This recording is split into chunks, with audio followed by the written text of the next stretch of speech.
All right, I see it's well 6 p.m. here in Europe, probably 12 in Canada. So we will shortly start the webinar. So well, thanks again for your participation. I'm delighted to be part of this new episode of our webinar series, which is called Better Understand Myasthenia Gravis through the ME&MG Open Study, featuring distinguished speakers from Canada this time. So before we dive in, I would just like to mention that a recorded version of this webinar will be accessible on the Adsensia website and on social media platform, just like our previous session last October. So through the session, participants can submit their question in the Q&A section, which we will address at the end with the speakers. So maybe let's begin by introducing today's speaker. So we have Dr. Carolina Barnett Tapia, which is an associate professor of neurology at the University of Toronto, specializing in quality of life in MG, clinical trials, outcome measures in neuromuscular diseases, and the integration of patient-reported outcomes. She's also member of the Medical and Scientific Council of the Myasthenia Gravis Foundation of America, an active member of the Medical Advisory Board of the MG Society of Canada. We also have Manley Lavender. He's a patient living with generalized myasthenia gravis from Ontario, Canada, who now serves as the executive director of the Myasthenia Gravis Society of Canada, advocating for MG patients nationwide. We also have Emma Tourécuc, who is a French pharmacist and international clinical project manager at Adsensiam, and Noura Selami, who is our lead biostatistics and data management expert at Adsensiam, who will provide insights into our data analysis. So before we delve into the details, let me give you a brief reminder on Adsensiam and the purpose of today's webinar. So Adsensiam is a medtech company specializing in digital health, aiming to revolutionize the monitoring and prediction of chronic diseases using digital biomarkers. In 2023, we initiated the ME&MG Open Study with the support of Alexion Pharmaceuticals, focusing on patients with MG and clinicians, which we will discuss in more details shortly. So for those just joining us, welcome aboard, and here is our program for today's session. So we will start with an initial discussion with Dr. Barnett Tapia and Manley Lavender on disease management and current and emerging therapeutic approaches. And then we will have a brief presentation of the ME&MG Open project by Emma, and then the analysis of the latest results by Noura. So we will shortly kick off with insights from clinician and patients on MG management, highlighting current and emerging therapeutic approach led by Dr. Carolina Barnett Tapia. So Carolina, maybe I can leave you the floor. I will pass your slides if you want to. Thank you very much, and thank you for having me. And welcome to all the patients or caregivers who are attending this webinar. Those are my disclosures. Can I have the next slide? So I was asked to talk a little bit about current treatments. I'm a clinician. I'm going to talk about what we do as doctors when I see one of my patients with myasthenia, how, I make decisions when I suggest to a patient what treatment I think would be a good fit, and then Manley will weigh in as a patient. So we're trying to have an interacting conversation. We'll talk about things that are kind of standard of care in Canada and things that will be coming our way in Canada. So very exciting times for myasthenia because there's lots of new treatments coming our way. So for this audience, I know everyone is familiar with myasthenia, but you have to put at least one picture of the nerve and muscular junction here always. If you are new to myasthenia, perhaps recently diagnosed, you may not be as familiar, but here in this picture, you see the nerve terminal, that kind of pale beige, and then you see the muscle membrane in the bottom. So this is how our muscles communicate with the rest of the system. The nerves tell the muscles they need to contract, and this is how our muscles, allow us to do everything we do every day. In myasthenia gravis, in the most common forms, there's antibodies. These are abnormal proteins produced by our immune system that attack structures of this connection, and then the muscles are not able to contract as well after we use them. And this is why people with myasthenia gravis have weakness that usually is not fixed. Usually patients with myasthenia have weakness that gets worse as the day goes by, or get worse as they try to use their muscles. They fatigue earlier than we would expect based on their age, for instance. And this is why the symptoms of myasthenia tend to fluctuate quite a bit, which can be quite a source of frustration for patients. It also sometimes makes for clinicians harder to follow patients, because when we see patients in clinic, we often have a limited time slot. So we're sometimes not able to see with our own eyes those changes. Can I have the next slide? That being said, for myasthenia gravis, and I put here autoimmune for the most common cause of myasthenia, which is this dysregulation of the immune system, we do have treatments. It's one of those diseases that we can actually treat, and we have good treatments for myasthenia.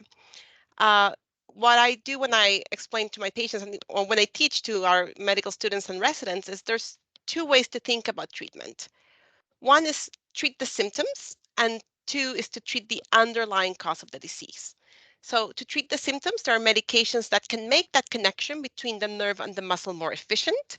It'll often make patients feel stronger, um, usually not for a long period of time, but it doesn't treat the cause of the disease. So it's like if you have a headache, you take a medication for headache, you don't treat in the cause of the headache if there's something else going on. And most patients with myasthenia will eventually need some treatments to treat the underlying cause. It's treatments where we are modifying the immune system to minimize either the production or the effect these antibodies have in the system. Can I have the next slide? So this is for symptoms, and I think anyone who has been diagnosed with myasthenia will be familiar with pyridostigmine or mestinon. This is really the basic standard symptomatic treatment for myasthenia that I think most, if not all, patients would have tried at some point in their disease. It usually works for most patients, not for everyone, but it's usually short-lived. So patients feel stronger for some time, and then it tends to wear off. And this is why often we have to prescribe it multiple times a day. And while it's usually a safe medication, it can have common side effects, usually abdominal, like diarrhea and cramps. So while it may be really helpful, some patients don't do well in the long term because sometimes the side effects are worse than the symptom effect. And before I pass it to Manly, can I have the next slide? Yes. And then this is how I think about when we treat the symptoms. So if you have myasthenia, your doctor may have said, well, we need to immunosuppress you, or we need to give you a medication to modify your immune system. And there's different ways we can do it. So this is why I put this plot. This is also why I use when I teach. First is, well, this is a disease where your immune system is producing antibodies. So let's try to stop or reduce the production of the antibodies. It's like if you have a leak, you close the tap water, the tap, and then the leak stops, right? So that's what most treatments do. Like if you've been given prednisone, if you've been giving something like mycophenolate or Myfortic or azathioprine, those medications, what we're hoping is that they will reduce the function of your white blood cells, so they're not producing these abnormal antibodies. People who receive rituximab, a small number of people in Canada, that's also the same purpose. Sometimes we can't stop production, or we need something faster, and we can try to remove these abnormal antibodies from the blood. That's often what we do in rescue treatments. If someone has a crisis, if you've been to hospital because of myasthenia, or if you have severe disease and your doctor was worried that they wanted something to act very quickly, that's something like plasma exchange or IVIG. So many patients in Canada receive those. Those are standard of care in Canada. They're not stopping production of the antibodies, they're just removing this abnormal antibody. So they often don't last for long in your body. This is why they're usually a rescue treatment, although a few patients may need this on a chronic basis. And I put those, you see these FcRn inhibitors are some part of the new things I'll talk about later in terms of novel things that are coming our way. Same with that, when I put it downstream modulation. So that is, we're not reducing the production of the antibodies, we're not removing the antibodies from the circulation, but we're minimizing or avoiding damage that the antibodies cause in the muscle. So we're protecting the muscle without changing neither the number or the production of antibodies. And that's what some of the novel therapies do. So can you get the next slide?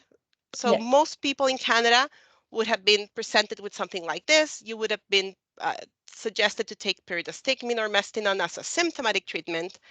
And most patients would have been offered something like prednisone or another immunosuppressant. And that's the majority of people with myasthenia. That's the standard of care in Canada. Some of you, or if you're a caregiver, some of your family members may have received IVIG or plasma exchange, usually as a rescue treatment. Usually, when we're concerned, we want someone to have a rapid effect. And a smaller number may need these medications on a chronic basis. So this is just a very quick snapshot of what's the most common treatment paradigm for the majority of people with myasthenia.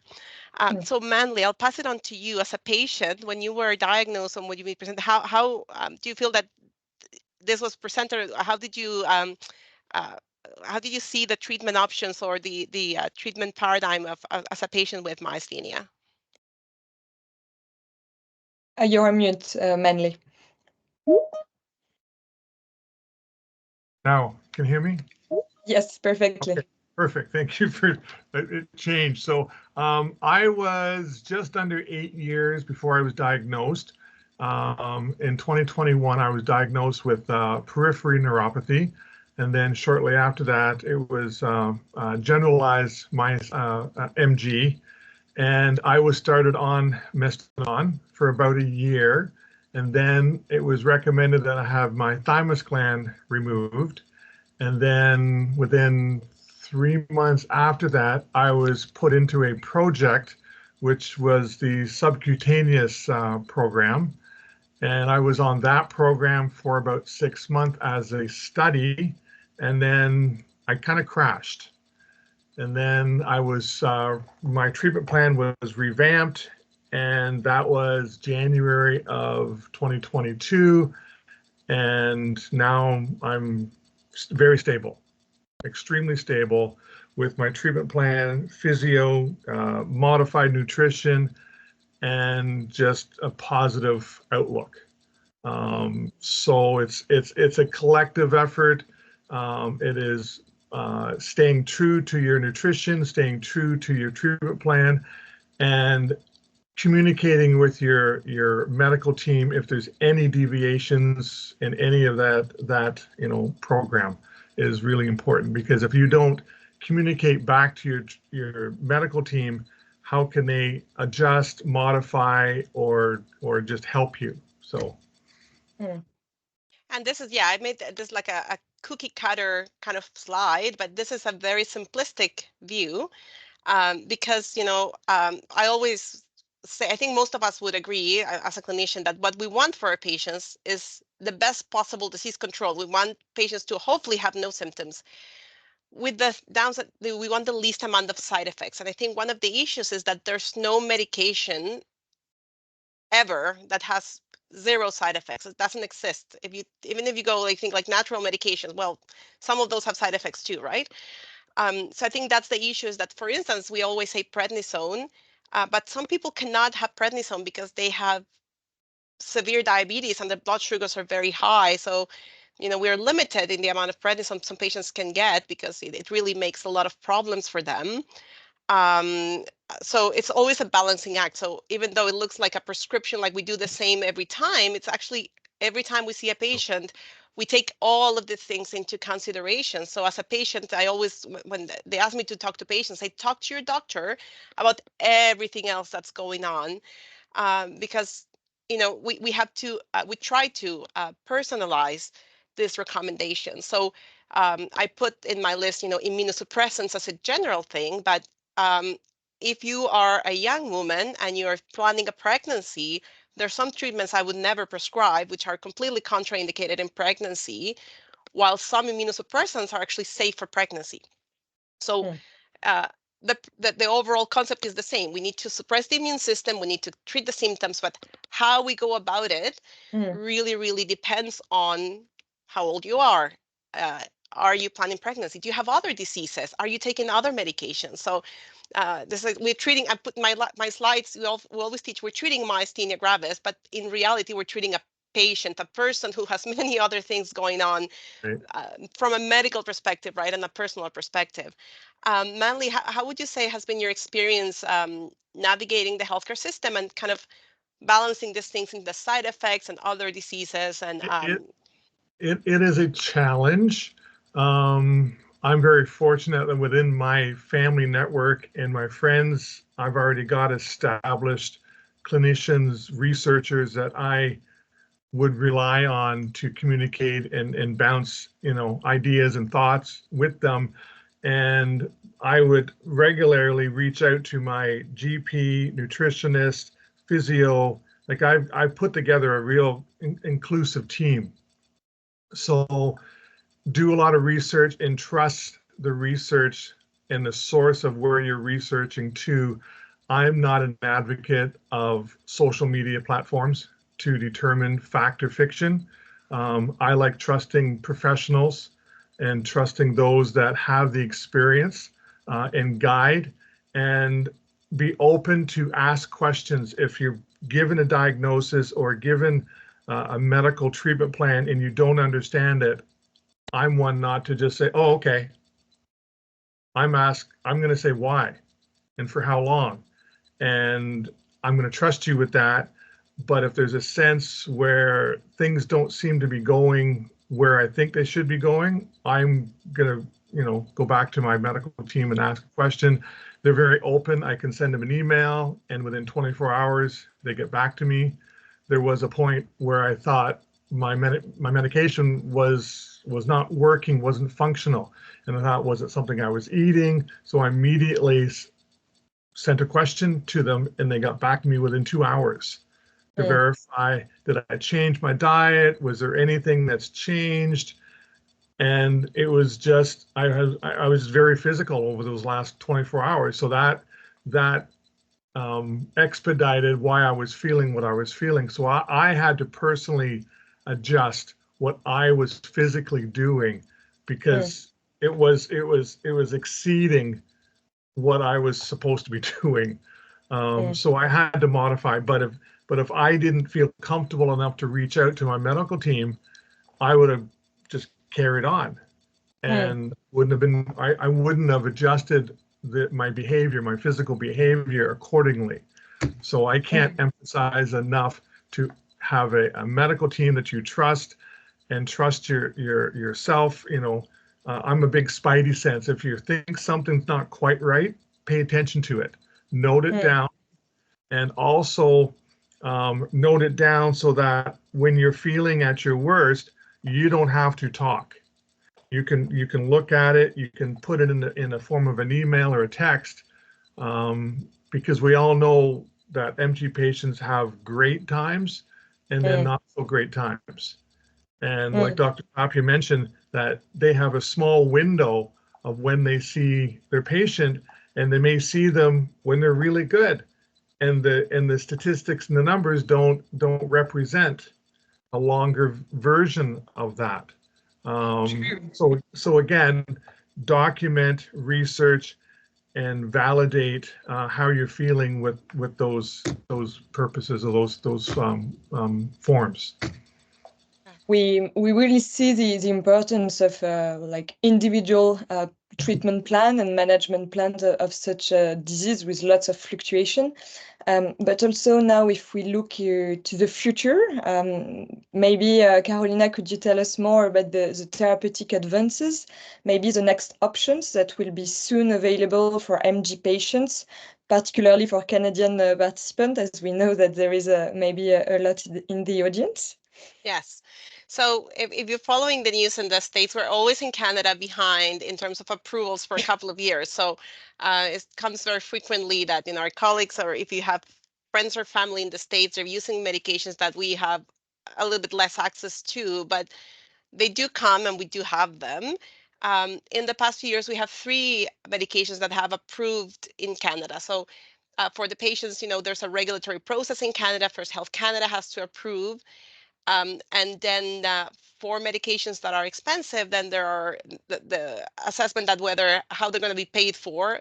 Usually either your provincial government health plan, and if you have private insurance, there's also negotiations with the private health insurance company. So there's a lot of moving pieces before a study shows that something is good, and then we can actually prescribe it when you go to your doctor's office. So just to give you an idea why, and things are different in each country. Canada has a longer time for regulations, but we do have 3 medications. 2 are in this family called complement inhibitors. Remember when I said these medications work at the muscle level at the end, so they don't stop the production of antibody nor remove the antibodies, but they stop secondary damage to the muscle membrane, and they work really well.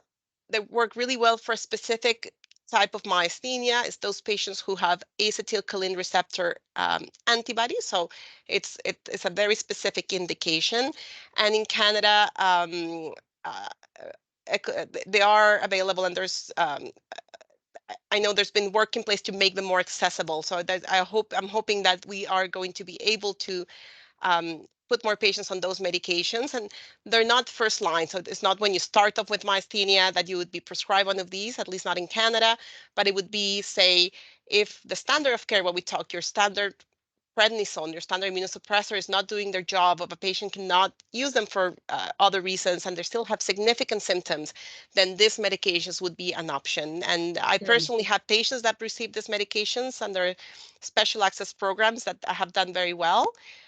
So it's given us something that we didn't have a few years ago. A few years ago, we were stuck with chronic plasma exchange. It's not available in every hospital. I live in Ontario. I believe in the whole province of Ontario, we have 3 hospitals that have plasma exchange for a population of like 14 million people. So all these kind of standard of cares are precious resources too. So that's very exciting, and I'm hoping that will be more accessible. And the other medication that's currently approved in Canada is called efgartigimod. It works in a different way. If you have had plasma exchange or IVIG, is kind of in that category where this medication is removing abnormal antibodies from the circulation, but it's not a blood product like IVIG. So people who, for religious reasons, for instance, cannot get IVIG, this would be a good option. It doesn't have some of the adverse events from IVIG. So that is something new. It's approved in Canada. Again, it's very new. So the provinces, for all Canadians here, are working each province how to, the funding plan, which is very important, but there's some way to access this. And I also have patients that have been receiving these medications. So it's very exciting because there's a lot of things coming on. And if you put my next slide, this is not meant to be read. This is just to show you all the many new things that have been either recently approved or under study. So some of these have been approved in the United States and in Europe. Some of these are actually being reviewed now by Health Canada. This is an old slide. One of them I think is not going to go forward, but this is just to show patients here and caregivers that there is a lot of research in myasthenia gravis, many new treatments that are being studied. Some I haven't even put here in the slide. So the landscape of myasthenia is changing very rapidly and is going to continue to change in the next few years. So we are going to have many more options. And some of the things about these new drugs that is really appealing is that they tend to act fairly quickly. So if you've been prescribed with, say, azathioprine, we often tell patients you need to wait at least a year, which is a long time for a medication to kick in. And some of these new drugs, you can see effects in as little as 2 weeks. So it's really promising. We're starting to get these approved in Canada, and I expect we're going to get more. And I think part of what we need to work with patients together is to find, it's always the right medication for the right patient, right? So, and I think part of what we try is to make sure that patients who need these new medications can access them. I think that's a lot of the work we're trying to do. Manly, how do you feel about the new landscape and this new medications? It's exciting.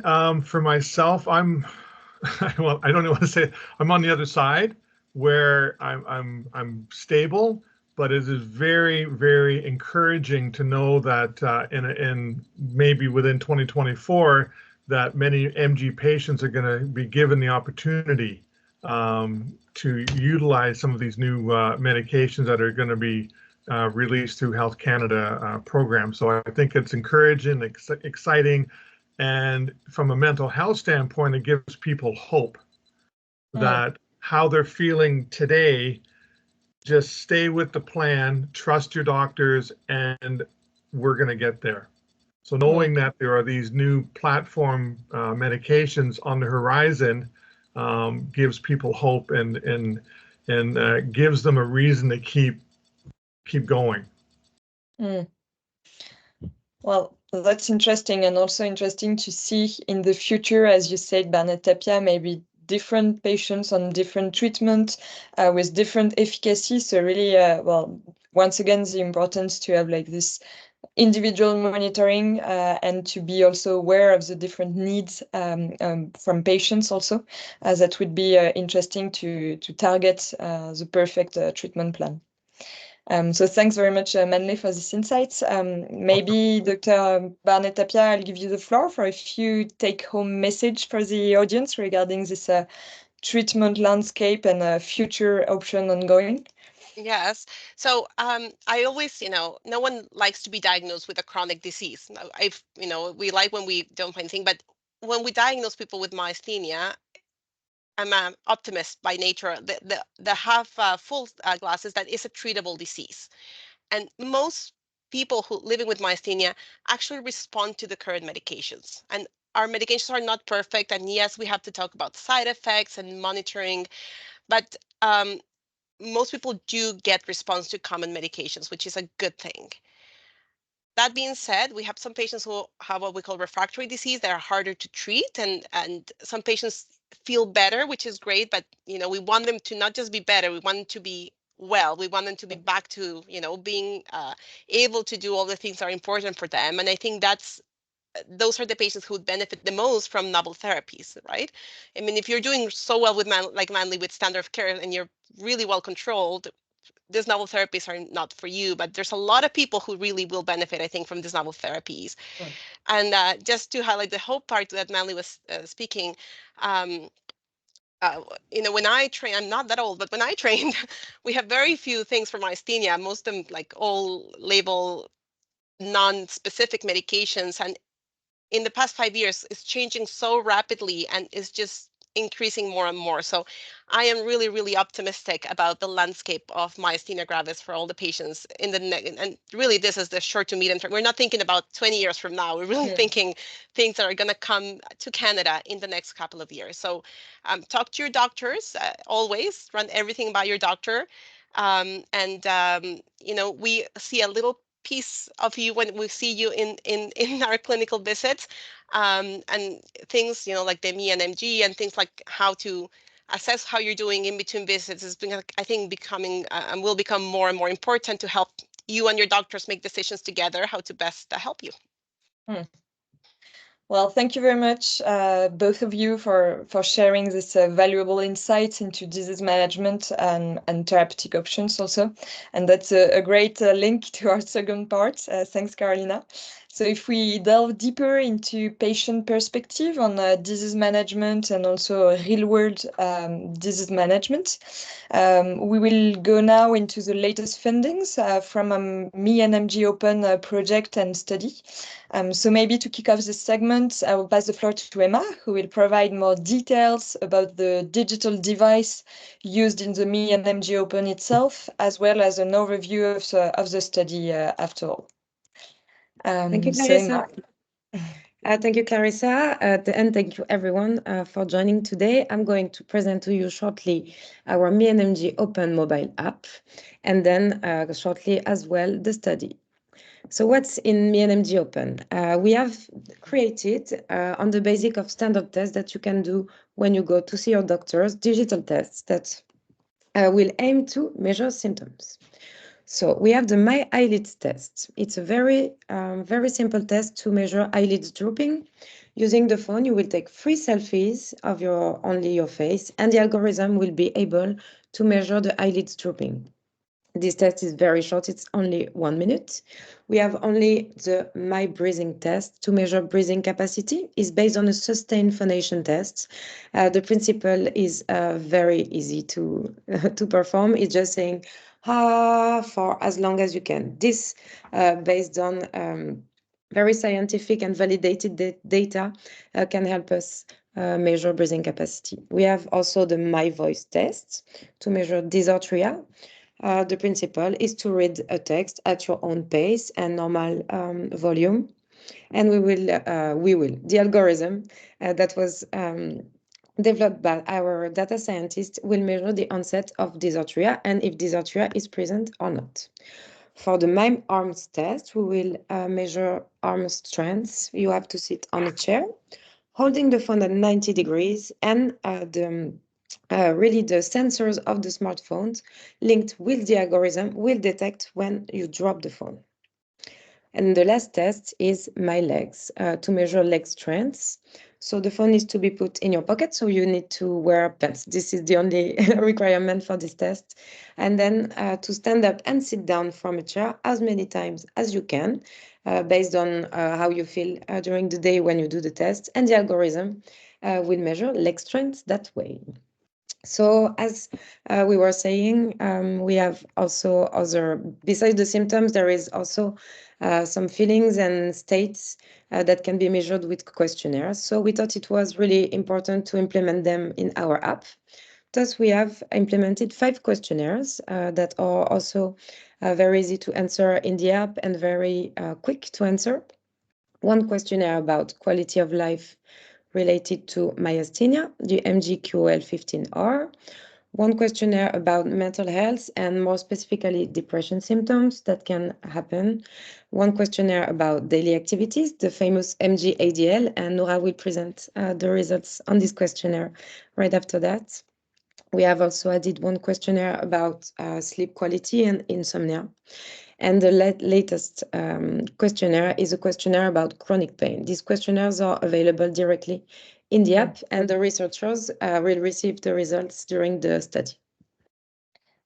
Maybe here, if we stop just a few minutes to give also a patient insights regarding the tool. Maybe Manley, what do you think about the device when we first introduced it to you? Would you consider using it, and for what benefits? I wish I had this 2 years ago. I would definitely use it. It would give me a peace of mind to know that I'm progressing along the positive trajectory so that I wouldn't have to wait for my 3-month in-person visit back to the doctor, that I would have this app at my disposal. And then through coaching and support, I would become more comfortable with the various applications within the program. So absolutely, I would highly recommend and support the use of this app because it's, again, peace of mind, managing your mental health, and giving you a balance of how to live your life day to day, hour to hour, knowing that you've got this data. Again, you'd probably need some coaching and some support to understand what the app is giving you. But yeah, definitely think it's a very useful tool. Well, thanks for this feedback. You're welcome. Well, maybe Emma, you want to conclude on the app? Yes, thank you, Manley. This is very good to hear. This is exciting. So just to give you a bit of information about our MeNMG Open Study. First of all, this is an international initiative. For now, the study and the app are available in the US and in Canada, and we will be soon opening the trials to German patients. So the study started last year in March, so it's not really new now. We have already collected some interesting data. It should end in July 2025. We plan to enroll approximately 500 patients internationally. Our scientific board is composed of one principal investigator per country. Dr. Bernard Tapia is our Canadian investigator. Thank you again, Carolina, for everything you're doing for this study. The US Investigator, who I know is also attending, is Dr. Howard. He's also our global coordinator. And our German investigator is Sophie Lehnerer. The specific thing about this trial is that it's decentralized, which means it's 100% remote and the participants never have to travel to the hospital. Everything is done in video conference or by phone calls. We have nurses that are available anytime to answer any questions and to support the participants during their participation in the study. This study is also remunerated for the time spent using the app and answering the questionnaires. And to this day, April 25th, we already have enrolled 232 patients and 35 people have completed the full 12 months of trial. So things are moving very smoothly. The objectives of this study are really research focused. The aim is to collect data with the app for researchers. We really aim to understand patients' perspective in real life from the app and also with questionnaires to explore the experience with the mobile app. And also, since we develop digital applications at Scientiam, we want to identify levels of improvement for apps in general to make them more user-friendly and understandable. How will this work? The participants use the app for a year on an approximately monthly cadence. They also answer questionnaires that are sent via email. And we also incorporate any spontaneous feedback given to the study nurses in our data analysis. We think this has been very valuable. And then we meet with the board, the biostatisticians, our pharmaceutical partner, Alexion, regularly so we can discuss all the data and see how we can valorize them and share them worldwide, basically. Like in the webinars today, Nora will present the first result in scientific papers, and also Clarissa has presented some papers in congresses. Beyond the app, we also have a study newsletter for the participants. We organize webinars. Thank you everyone for being there today, and we hope for the next one. And we also have the posters, and we are also present on social media if you wish to follow at Scientiam. You can get updates on the study. That was it for me. If you are interested in knowing more, you can consult our website or scan this QR code directly. Well, thank you, Emma. Now that we have gained a better understanding of the device and the study, we can transition to, well, the next part of the presentation presented by Nora, and more specifically related to the latest data analysis, as Emma told you, with all the different patients included, that I've been using the device since 1 year. So Nora, you can take the lead on the slides if you want.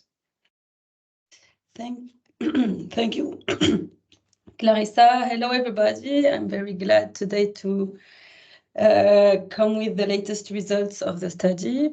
Before going through my slides, I would just wanted to say that there is a wide representation of GMG patients. There is many different medical profiles, many different answers to the treatments, and here we are not covering everything, unfortunately. This is only a study based on 225 patients, mostly coming from the US, but we do have 24 patients coming from Canada. There is 34% of male patients and 66% of female patients. And male patients are mostly age 61 years old or above. And the age distribution among female patients is a little bit more balanced. So yeah, if we maybe stop here for a few minutes, I would maybe like to also see maybe Dr. Bernard Tapia, what's your vision interpretation of this demographics data, maybe in relation to the general MG population, if this is something that makes sense to you? Yes, it does. So we know that in general, younger patients with acquired myasthenia tend to be more women, and then in the later onset myasthenia, we tend to have more men. So that seeing that distribution, it does look like what we know about myasthenia in different cohorts. We have more women here. I don't think it's necessarily we have more females with myasthenia. I suspect it's more women are willing to go and use the app. And I have to say, we can do better than this, Canada. We have to, I know the state started before us, but we can totally increase our numbers. And that way, when we have a larger number, then we will be able to know more about what, the needs and the patients are doing in Canada. Good message to Canadian participants. Nora, you can go back, sorry. So if we focus on the next slide on the impact of JMG on daily life, first we can see that 70% of patients indicated that their physician considers their symptoms well controlled. And moreover, we can see that 23% of patients indicated that they needed a caregiver for their daily life for different activities. The caregivers are usually the partner or one of the child or maybe a healthcare professional. Among those patients, 64% indicated that they needed help for daily activities, and 57% indicated that they needed help for mobility. If we now move to the current employment status, we can see that within our cohort, 25% of patients are able to work full-time, and 17% of patients indicated that JMG directly impacted their professional life, and they're either working part-time due to their MG or on a sick leave. For your information, the other may include other employment stages such as students or retired patients. So if we now focus on the treatments, we can see that within our cohort, 96% of patients reported taking at least one medication. But if we take a closer look, actually we can see that most of patients on both countries are taking at least 2 or 3 medications for their disease. So most of our patients are taking cholinesterase inhibitors or immunosuppressant or corticosteroids. And actually 21% of patients are taking the complement inhibitor, which is a little bit higher than what we can see in the general population. So regarding the satisfaction, the patient satisfaction toward their treatments, we only focused on the relief of the symptoms. We did not cover any other topics such as side effects, for example. So the most satisfying treatment is the complement inhibitor with a mean rate of 7.71 out of 10, followed by the immunoglobulin with 77.5 out of 10. So now we can move to the heart of the study, I would say, with the information coming directly from the app. We have 2 kinds of information. Information coming from the digital tests and information coming from the questionnaires. Today we will focus only on the questionnaire with a specific one called AMG-ADL, assessing several aspects of daily life, such as talking, chewing, vision, or even breathing. So the score goes from 0, meaning no impact at all, to 24, meaning the worst impact. And what we can see at baseline is that the mean score is 5.2, indicating that within our cohort, the impact of JMG is moderate overall. And then we try to assess the evolution of the score throughout the study. And we can see that for 14% of our patients, the score is worsening. For 31%, it is fluctuating. For 42%, it is stable. And for actually, it's for 13%, it shows an improvement. So these This evolution of the score shows that the impact of GMG can be very variable from a patient to another, and that the evolution can be very variable from one patient to another. And maybe here, from a clinician perspective, how do you see the utility of using, in particular, this MG-ADL score, maybe longitudinally, meaning having more frequent measures of such assessment tool? Yeah, I think it's great because, typically you would see your doctor, I would see a patient, let's say every 3 or every 6 months, right? So I have point A and point B, there's a major gap. So in our clinic, we do some of the tests the app does. We ask patients to extend their arms. We do that, but again, we only do it for a couple of minutes. I only get to see what's going on right there. We often use questionnaires too. We ask patients, but we can only ask people to recall reliably a couple of weeks. So we have a gap in time where I cannot see what's going on, right? Yeah. So for patients who are stable, usually probably not a big difference because patients will say, yeah, stable, I see them stable, no change. People who are getting better, we're very excited, but it won't change what we're doing necessarily. But as a clinician, I have no way of assessing these fluctuations, right? Patients tell us and we try to understand, but it's very hard if you're just going by memory to understand, well, what was going on around that time? Did you, I don't know, if you're a young woman, did you have your period around the time you had that fluctuation? Were you ill? Did you have an infection? Was some stress around your life? So being able to see this can help you working with your doctor saying, was something happening? Is something else going on that may be triggering these fluctuations? And we can work on minimizing those. Or if you see that worsening, perhaps, you may want to call your doctor before you get to that really bad spot there. And perhaps, doctor will see this and will bring you in earlier rather than yes, you could call your doctor, but seeing this may also help you, right? So it can help you track things that we can see in the clinic. And it may help you also correlate with other events, other medical conditions or life events or things that may be going on to try to understand what may have caused this worsening or this fluctuation. So I, as a clinician, would love having all this information. I think it's fantastic. Well, thanks for the insights. Thank you. We can now move to a topic regarding the user experience in general, with the first topic being the adherence to the use of the app. Overall, the adherence to the use of the app is slightly decreasing over time, but remained stable around 60% after 1 year follow-up. And what we have noticed when we performed those analyses is that usually when a patient starts a test,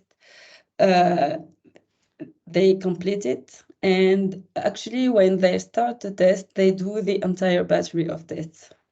So we have very few incomplete tests, actually. Interesting, meaning like the full battery of all the different tests that Emma showed and the different questionnaire. And maybe here it would be interesting to have also a patient perspective. Manley, what would be your advice so that we can maybe continue to have features to maintain a good adherence over the long term of our patients to keep using it? I'm gonna piggyback onto what Dr. Tapia said, and it's a very valuable tool, but keeping a log or a journal to supplement or complement this type of device, and definitely do it longer than 12 months, because some medications may take 12, 16, 36 months to actually become, substantial. So you wouldn't want to stop a tool like this at 12 months when you're still not where the clinical team is advising you that you could be. So if you eliminate this amazing tool, you're going to feel like, okay, now what? So I would definitely encourage those that are part of this study to continue using the app beyond the 12 months, because it's not a big enough sample size for me. And for myself, I created my own journal that I knew when I went into my clinical team every 3 months or 6 months, I'm not going to rely on my memory. I bring my notes in. I'd bring my records in and say, okay, on this date that week I was feeling great. The following week I wasn't, because they've only got a few minutes to test me, and that's a very small sample size. So this is, again, I can't say enough. This is another example of measuring consistent, supporting your own journal writing and complementing what the medical team is going to be doing. Because without the information, you're just going to conjure up all these, could have, might have, would have, should have, and it's not going to help your mental health. So the more tools you've got, the more information you've got to mull over and to exchange back and forth with your medical team, you're going to be much better suited to have a successful outcome. Well, thank you, Manly. Nora, I think you have maybe a last slide to present for the data analysis. Yes, and to stay on a positive note, I would say, hopefully. During the study, we also tried to assess the patient satisfaction toward the use of the app. And to do so, we used the commonly used score called System Usability Scale, which goes from 0, meaning worst imaginable application, to 100, meaning best imaginable application.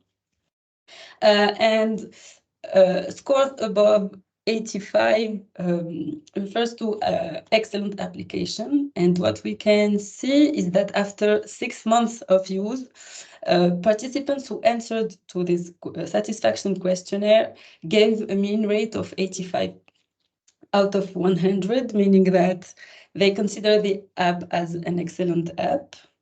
Among other satisfaction questions, we also asked the patient whether they would recommend the use of the app to another person with MG, and we have seen that 100% of patients are likely to recommend the app.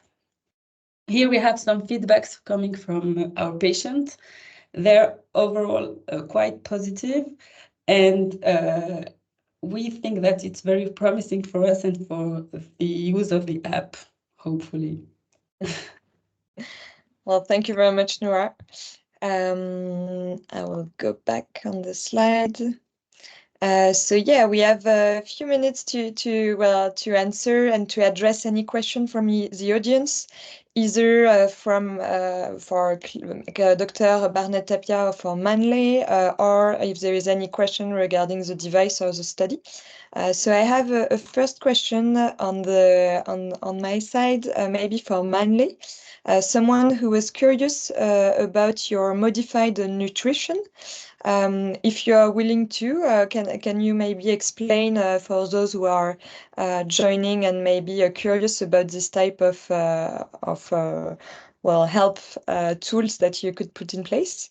Yeah, what I find, and again, this is just for myself, I had to nullify or greatly reduce dairy products in my diet. I was like dairy to alcohol. I love dairy, and I can't eat the dairy that I used to enjoy, nor can I have food that has magnesium in it, whether it's a natural product or it's an artificial supplement as magnesium. It wreaks havoc on my digestive system. What else? Just gotten away from a lot of processed food, which is not a bad thing, because there's a lot of chemicals in processed foods that can react negatively to your medication that you're on for MG. So I searched out a nutritionist and herbologist just to get feedback and determine what should I eat, what I can't eat. And then also when I was at my worst, I couldn't swallow. So I'm not a big red eater, but I eat very little red meat now. So when I do, I have to be careful how I process it and how I cook it. So it's just more vegetables, less processed food. And for me, I had to cut out a high percentage of magnesium. And I had friends of ours a year and a half ago came over and made a lovely triple chocolate cake. I had a slice of it. I couldn't walk for a week after it. So that's the last time I've had double, triple chocolate. You know, I've had little snippets of it, but not a slice because my body can't absorb that properly. So it takes a lot of courage to walk away from some of your favorite foods, but you pay for it. So, and again, journal, document, and then reflect back. Okay, I had that, I did that. How did I feel? Okay, well, I got to modify that, and definitely inform your medical team with any decisions you make from nutrition, because otherwise they're not going to be able to help you. Well, in line with this type of recommendation, and thank you, Manley. I'm sure it will be helpful for participants. Maybe for Dr. Barnett Tapia or Manley, I have also someone who's been asking if other holistic treatments such as acupuncture or other has been found to be beneficial for MG patients, or if it's or if there is anything that are recommended other than treatment that we've seen. Yeah, I can answer to that. I haven't seen any good study of acupuncture for myasthenia, but we underuse non-pharmacologic treatments, and there are actually very good studies on exercise. So people are like, oh, exercise, boy, they have a disease that causes fatigue. But there is really good quality data showing that if your myasthenia is stable and your doctor clears you, joining an exercise program actually has multiple benefits. When you have myasthenia, because of the muscle weakness and muscle fatigue, people obviously cut down on their physical activity because you know myasthenia does not allow you. But when you stop exercising, you get deconditioned. So it's a circle where the myasthenia doesn't allow you to exercise, and you're more deconditioned because you're not exercising. Prednisone also affects your muscle density. That's not good for muscle.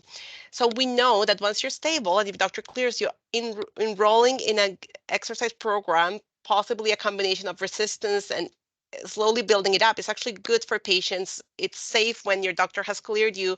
It improves quality of life. It improves fatigue. So I think that's something we often use as doctors.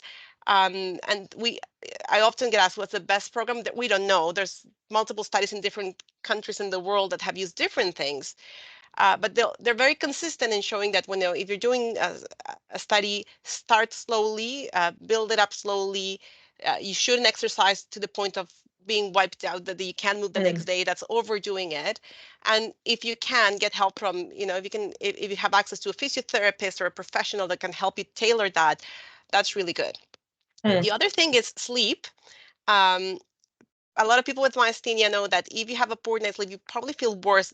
All of us do, but if you have myasthenia, you will feel weaker. But taking naps, people who take a short nap, that can improve your muscle strength and functioning for several hours.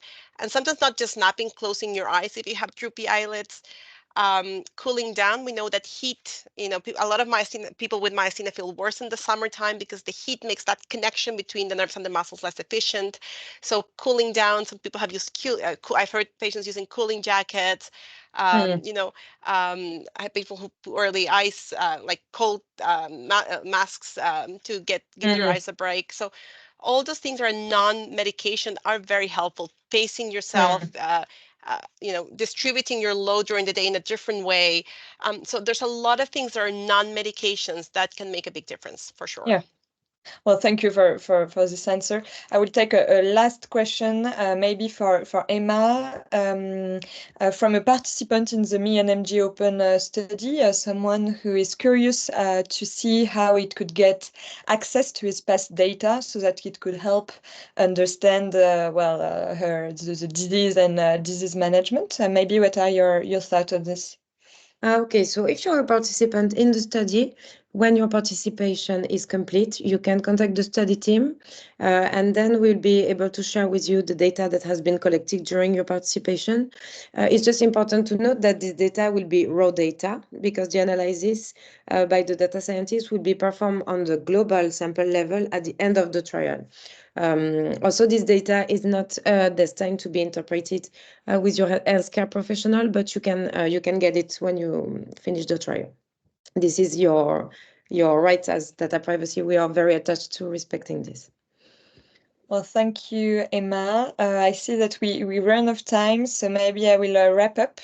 I would like, first to extend my sincere gratitude once again to our speakers, particularly Dr. Carolina Barnett-Tapia for her involvement in our project, but also for her insight as a myasthenia gravis expert, and also Manly for sharing his patient perspective, which I believe help us to highlight the importance of the ME&MG Open project in exploring real-world patient perception of the disease. So, of course, special thanks also to Emma and Noura for providing us a detailed presentation of the project and data analysis. So thank you again for your participation in the webinar and for your question. And feel free to visit the study website if you're interested, or to just spread the word around the project. So thank you, everyone, and have a nice day. Thank you so much. Thank you. Take Thank care. you. Have a good day. Bye. Bye. You too.